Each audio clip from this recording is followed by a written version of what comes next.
Hello everyone. You've heard my name's Nigel Miller. I'm the Principal Lawyer here at Legal Aid in the Children and Young People team.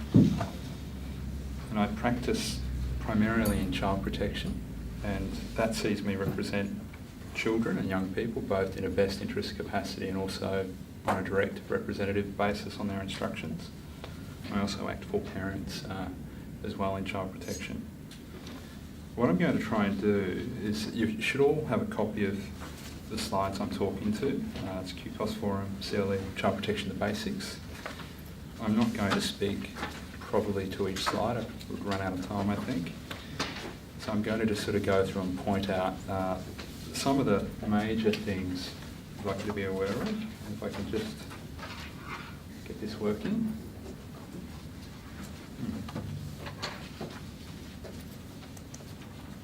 Right.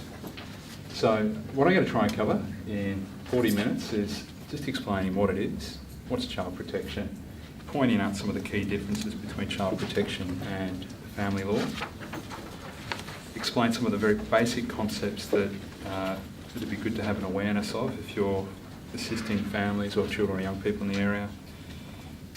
Try and put that in a context as to the two big phases of child protection, so one being assessment of concerns and one being when it's determined that children are in need of help. Give you a brief overview of the courts and the procedure of the courts, and then explain a few things like appeals and how you can review decisions made by child safety. Now, child protection, you'll see I've got here is the quote, the middle bullet point, at its most basic, an investment in the future. That comes from the Carmody Commission of Inquiry into Child Protection. It's sort of recognising now that it really is a public health problem. And the next bullet point also comes from that report, which was only released some months ago now. And I was surprised to find that on current trends we're now seeing that 1 out of every 4.2 children in Queensland in their childhood at some point will be known to child safety, so that's at the very least be the subject of an intake of information. And if it's an Aboriginal or Torres Strait Islander child, the stats are now 1 in 1.6. Now, the World Health Organization has estimated that between 1/4 and 1/2 of children worldwide experience physical abuse, and that 20% of women and between 5 and 10% of the men are reporting being sexually abused as children. And one study which is cited in the Carmody's Commission of Inquiry report has shown that children who reported 6 or more abusive experiences as a child faced up to a 20-year reduction in their life expectancy compared to people that report no instances of child abuse. So when it comes to child protection, the state has a role, and that is that the state has the responsibility to help parents, help families, and that is to do things which should decrease the likelihood of children ever becoming in need of state protection. And that was one of the key focus of the Commission of Inquiry. The outcome really was about identifying that there needs to be more done at the primary and secondary stages, that is more investment in hopefully preventing these families tracking into the tertiary end of the system. Now, the key piece of legislation here is the Child Protection Act, and it recognises the principle that every child has a right to be protected from harm, and it also is very clear in saying that it's the primary responsibility of their family to protect them. And it's only when that's not happening, so it's only when you have a parent that's either not able or not willing, or both, that the state has a responsibility to intervene and provide that protection. I should say at the outset, the whole system or the whole concept of the state intervening is premised on the notion of risk or unacceptable risk. Now, the lead agency in Queensland is now called the Department of Communities, Child Safety and Disability Services. You're going to be working with people who have various names for it. You'll have, now I seem to pick up a bit of a trend going towards just child safety. For many years it's also been the department, or it's been welfare, it's been docs, communities. The Carmody Commission of Inquiry refers to it as child safety throughout the report. Now, from Child Safety's website, they explain their role is to investigate concerns that they receive in respect of children and young people and provide ongoing services. So that's really, at its basic, what their role is. Now, in terms of trying to separate out child protection and family law, one of the key differences is child protection is a state responsibility and family law is a Commonwealth responsibility. So what that's actually done is it's resulted in Australia having very separate and distinct child protection systems. So Queensland's different to New South Wales, different to Victoria. They all have slightly different ways and a slightly different focus on how they go about protecting children. And we have a national family law system. And at the moment there is still issues in how those two systems interact with each other. And so child protection really at its essence regulates the state intervening into the private lives of families. And so in other jurisdictions you'll hear child protection referred to as public family law, so that's what they call it in the UK. And they call what we term family law as private family law, where what family law routinely is individuals, private individuals that need the assistance of a court to help them sort out their parenting arrangements or property issues. Now there are occasions when the state will become involved in family law, so if the child has been known to child safety, but on the whole, family law is Commonwealth, private individuals. Child protection is the state intervening at a state level into a family. Now, something to be aware of is that a family law court's order, so that's an order made in the Family Court of Australia or the Federal Circuit Court of Australia or the then Federal Magistrates Court, if there's orders in place, that in no way prevents child protection orders being made. In actual fact, child protection orders override any existing family law orders. And if there's a child protection order in place, the only way you can have a family law order then made is with the consent of child safety, or if child safety agree to revoke their order and the family law order will take over from the date the child protection order ends. And that really is because, again, going back to that idea of family law being between a dispute between private individuals, a judge sitting in a family law proceeding only will at times have access to the material that those individuals put before the judge. So we have a public policy issue there that unless one of the parties has identified concerns around abuse or risk of abuse, the family court at times won't even be aware that there has been involvement with child safety. Now, I should say, as we go along, if there are questions, if it's something relevant to what I'm saying, please ask, but otherwise I'll try and leave some space at the end. But also at the very end of today or morning tea, come and ask me any questions you might have. Now, the Child Protection Act lists out a number of principles. I'm not going to go through them all, but these were inserted, I think, about 3 years ago, and was to help anybody involved in child protection identify what could be in the child's best interests. And so the very first, or the paramount principle, is the best interest of the child, and then behind that you have every child has a right to be protected from harm, and then the very next principle acknowledges that the family has the responsibility, primary responsibility. And then there are other principles that set out the system and how it interacts with Aboriginal and Torres Strait Islander children. And then there are other principles that set out, when exercising power, how the decision maker should incorporate and help the participation of the people who are the subject of the decision. Now some of this is a very basic concept. Some of you might be already aware of this, but I'll go through it and try as best I can to explain what is a child in need of protection.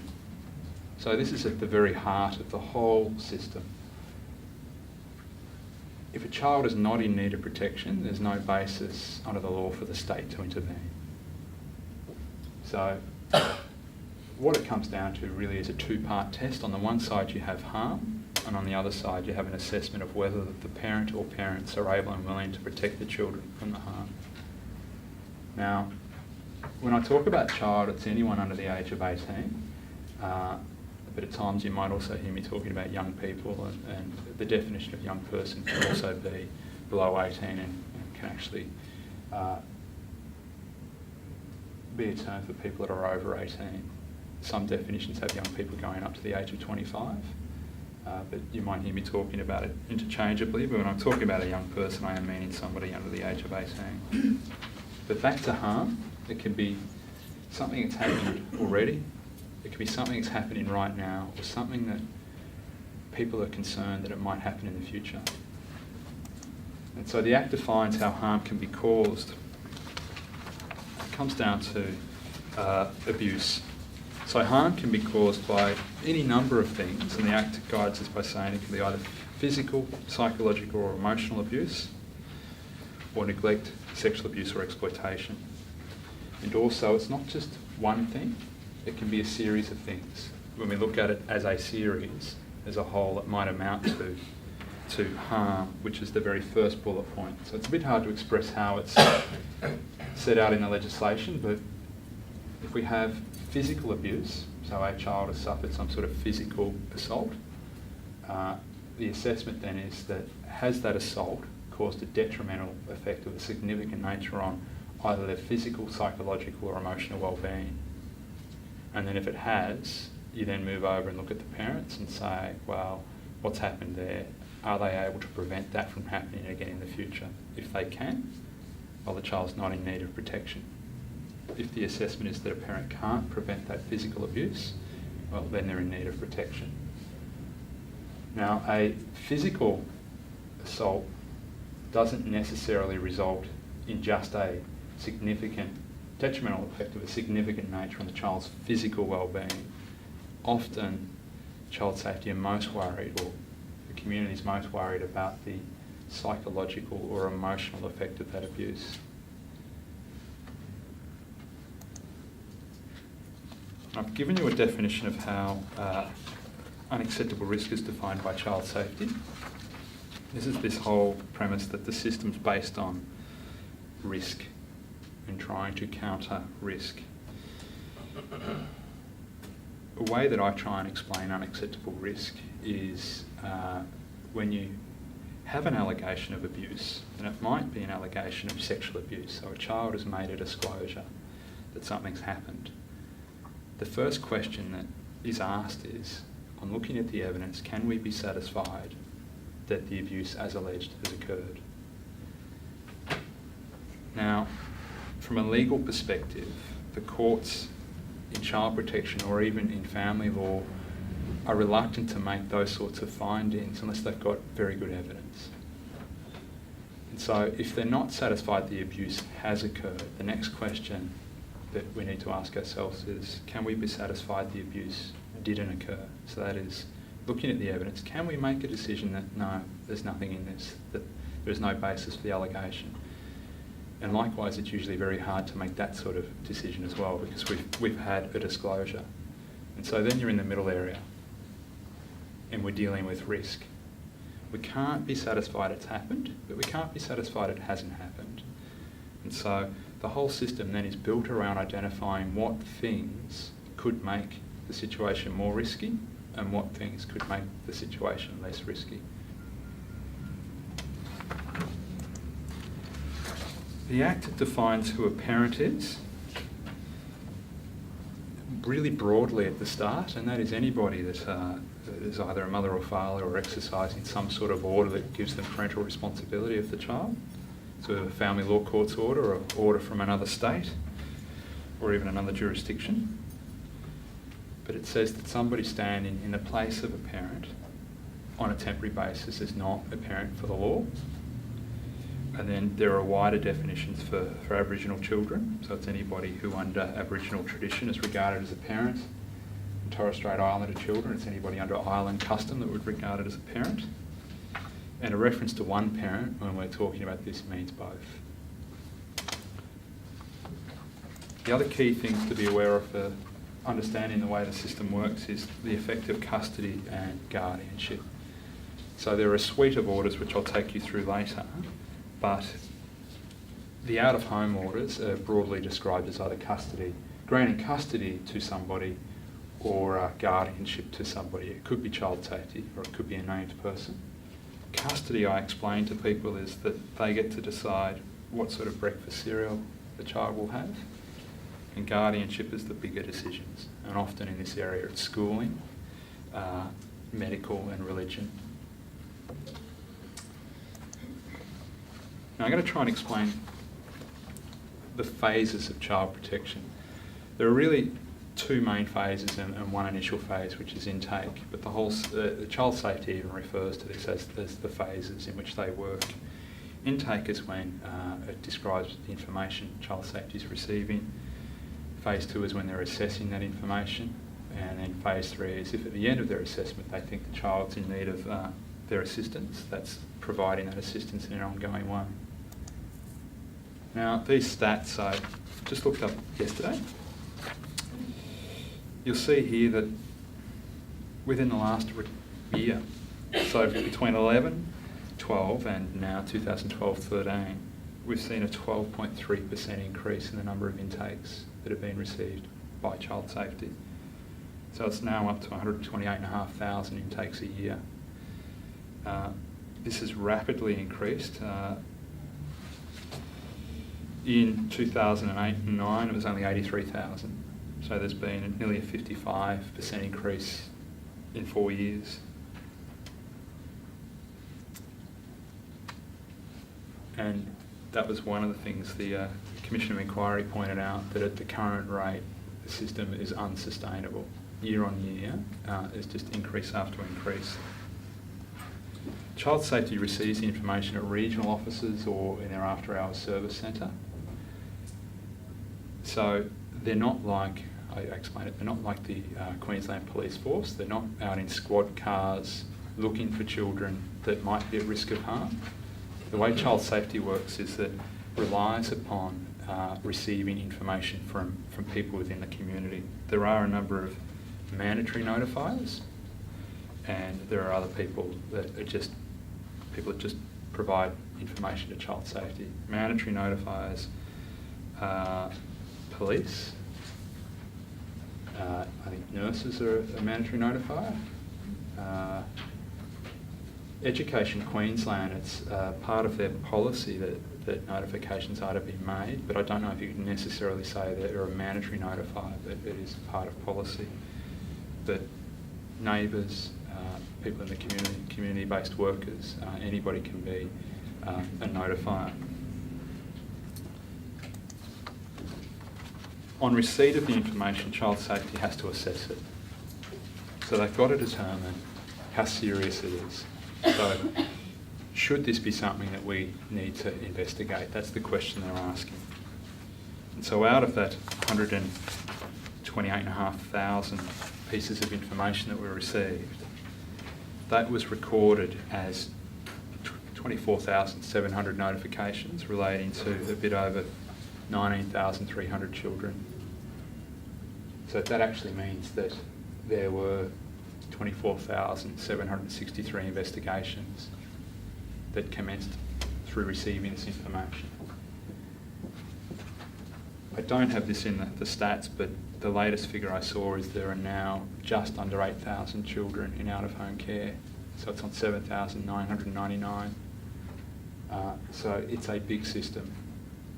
There are a lot of children in the system, and there are a lot of children coming to the attention of child safety. So the question child safety will be asking themselves is, if I'm becoming aware of the allegation, they suspect the child could be in need of protection if they investigate it, they'll then generate an investigation. So they'll assign it to a team who will go out and undertake an investigation. The other key thing to remember is that even if they decide not to investigate, but the allegation could amount to a criminal offence, they're notifying the police. So we've got a lot of sharing of information between the police and child safety and other agencies like health and education. They've got very broad powers to investigate. What you usually see, or now I have to preface most things I'm saying, is that I act in the very tertiary end of the system. So the matters I'm involved in, they're before the court. I don't see a lot of people at the start of their involvement with child safety, but the matters I'm routinely involved in have commenced through child safety, seeing the kids at daycare or at the school and starting their investigations in that way. They have powers to do so. But there might also be a lot of intervention through, you'll hear Tamron talk about agreement, that never gets to the court end and doesn't rely upon the exercise of these powers. But just be aware that this can happen, that they do have quite broad powers to commence their investigations. It's only when they can't investigate through cooperation or when there's a decision made that it's just not appropriate to try and do it through cooperation, that there are orders that they can seek from a magistrate to start their investigation. And many of you have probably seen families that are subject to these orders, temporary assessment orders. They effectively can grant custody of children up to 3 business days. And in my experience, many of these orders are made ex parte. So that means that the parents or the children aren't given notice of the application and they're not aware that an order's being made until such time as they're served with the order at the point the children will be removed. If after 3 business days more time is required to complete the investigation, there is a court assessment order. Now initially that can be up to 28 days in length and that can be extended for a further 28 days. And the whole purpose of these orders is to undertake actions that are necessary to complete the investigation. Court assessment orders can be heard in the absence of parents, but they must be served. So that is, they've got to be given a copy of the application and told what court and when it's going to be heard. Now, it's at this point we move over into the third phase of the whole jurisdiction. And so at the moment we have a scenario where there's been an allegation or allegations made. Many of the allegations are very serious. It can result in orders up to 2 months in length. But it's important to remember at that stage nobody has made a determination that the children are in need of protection. What child safety is doing is they're saying, it's serious, we need to investigate and we need these orders to help us. At the end of their investigation, if they are of the view that the child is not in need of protection, that is either the allegations, the abuse, that there's no substance to them, or there's a parent able and willing, that's the end of the intervention through the courts. It's only where they determine that the child is in need of ongoing help, that is in need of protection, that you move over into a whole suite of child protection orders, and the purpose of those orders are then to work with the family to address the concerns that have been assessed. I can talk anybody through this later as well if I'm not explaining it very clearly. There are a similar order to the temporary assessment orders, and they're called temporary custody orders, and in effect they provide 3 business days for child safety to put together the application for the appropriate child protection order, and they're too made by a magistrate. Now the types of orders that can be made, and the whole system also at this point is built around the notion that it should be the least intrusive order possible that should be sought. So the least intrusive are directive orders or protective supervision orders, and that is the children or child remains in the home. And they could be up to a year in length. So a directive could be that one of the concerns is that a child might be absent a lot from school. And that might be some sort of signifier to other concerns within the house, but what we know is that kids going to school or daycare, that's a good thing. We've got them involved in the wider community. There are other people involved in that child's life, so a directive might be that they've got to get them to school every day, and they'll be assisted to meet that direction.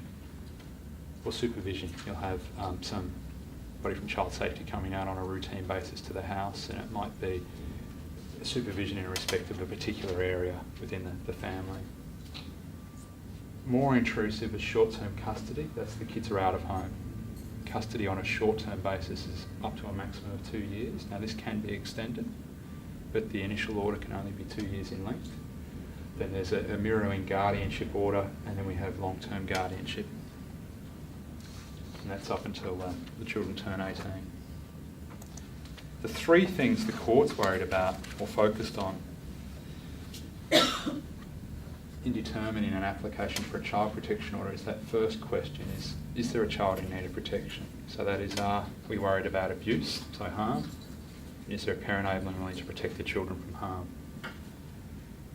If the answer to that question is yes, the child's in need of protection, the next thing the court and everybody involved in the system needs to worry about is, well, what's the plan?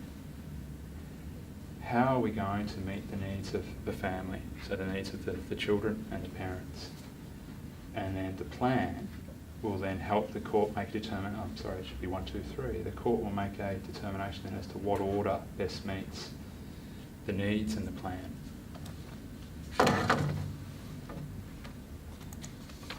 That's really a rough guide to what can happen. I can say that, look, these applications can be before the courts for over a year. There could be 10 mentions. It can go back to court time and time again. But the main things you need to be aware of if you're working with families in the jurisdiction is family group meetings. That's where case plans are developed, and Jen's going to talk about that. And before any trial or final hearing, there needs to be a conference. Now, a conference is convened by somebody independent, appointed through the court, and it provides the parties with an opportunity to, on a confidential basis, so nothing said in a conference is admissible in court, so nothing said can be brought to the court's attention unless everybody agrees. It's really aimed at an open discussion to try and mediate an outcome. That's just a brief slide on the things that you could do if you're supporting parents or children in the system. The big thing is just helping them understand that if they're involved with child safety, they've got a legal problem. And they should be seeking legal advice and even representation. If a child is in out-of-home care, there is a Charter of Rights that's set out in the Act, and also a statement of standards of the care that the children can expect by the state. And this is based on the United Nations Conventions on the Rights of Children. And I can take anybody through those individual standards or rights later if you would like. The key thing to point out here in terms of who's involved, so when there is an application for a child protection order or an assessment order, who's got a right to be there? And in this jurisdiction it includes the child. Also includes child safety.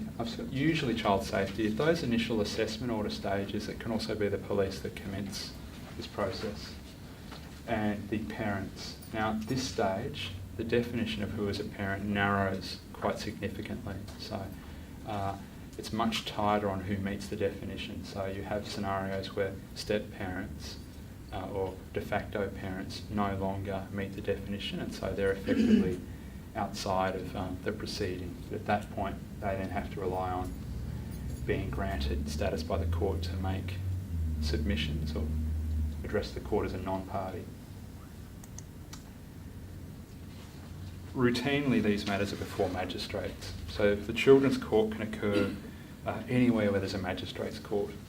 There is a standalone children's court in Brisbane down at North Quay on the river, but otherwise the children's court is anywhere where there's a state magistrates court.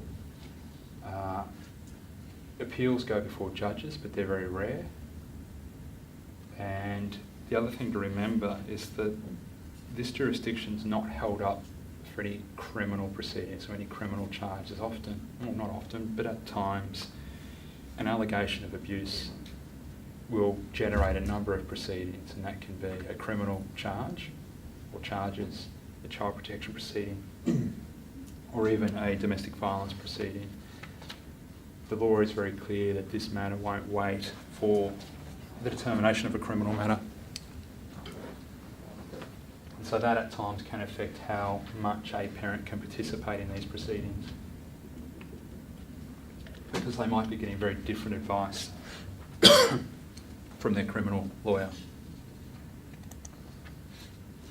The other key thing to think about in terms of this area is the court is inquisitorial. And that's different to really any other court we see in Australia.